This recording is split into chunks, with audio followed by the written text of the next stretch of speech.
మనం పరలోక రాజ్యం వెళ్ళాలి అంటే దేవుని కనికరం ఉండాలి. అంటే దేవుని యొక్క కృప, వాత్సల్యత, ఆయన ప్రేమ, మన కరుణ మన మీద ఉండాలి.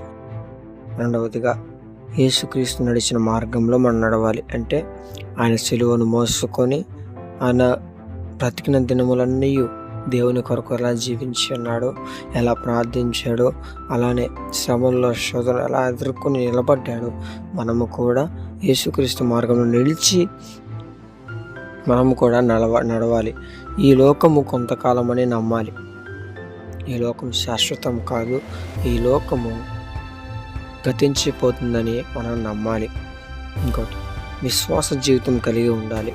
దేవుని మీద విశ్వాసం ఉంచి మన జీవితంలో ఏదైనా దేవుడు చేయగలడు, నమ్మితే ఏదైనా జరుగుతుంది, నమ్మువానికి సమస్తం సాధ్యమే అని చెప్పి మనము నమ్మాలి, విశ్వసించాలి.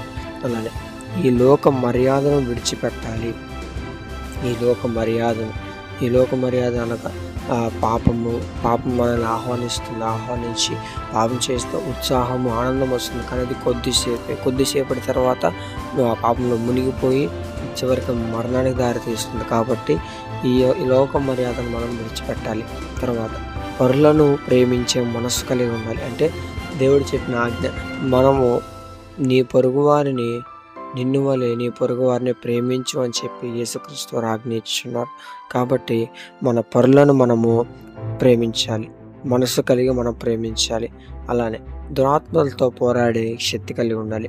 దురాత్మలు అనగా సాతాను, అంధకార శక్తులు. అలానే మనం దేనికైతే ఎక్కువ ప్రయారిటీ ఇస్తున్నామో అది, అంటే మొబైల్స్ కానీ, లేదంటే ఫ్రెండ్స్తో తిరగటం కానీ, లేదంటే బూతులు మాట్లాడటము, అపవిత్రమైన మాటలు మాట్లాడటం, దుష్టత్వము, చివరిగా చెప్పాలంటే ఈ దేవునికి హేయమైన క్రియలు.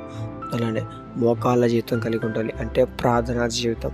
ఎన్ని చేసినా, ఎన్ని పాటలు పాడినా, ఎన్నిసార్లు వాక్యం చదివినా కానీ మోకాళ్ళ జీవితం లేకపోతే మనము శూన్యము. కాబట్టి మనం ప్రార్థించాలి, దేవునితో మాట్లాడాలి, దేవునితో ముచ్చటించాలి. అలానే ఆఖరిగా పాపం నుండి పారిపోయే శక్తి కలిగి ఉండాలి.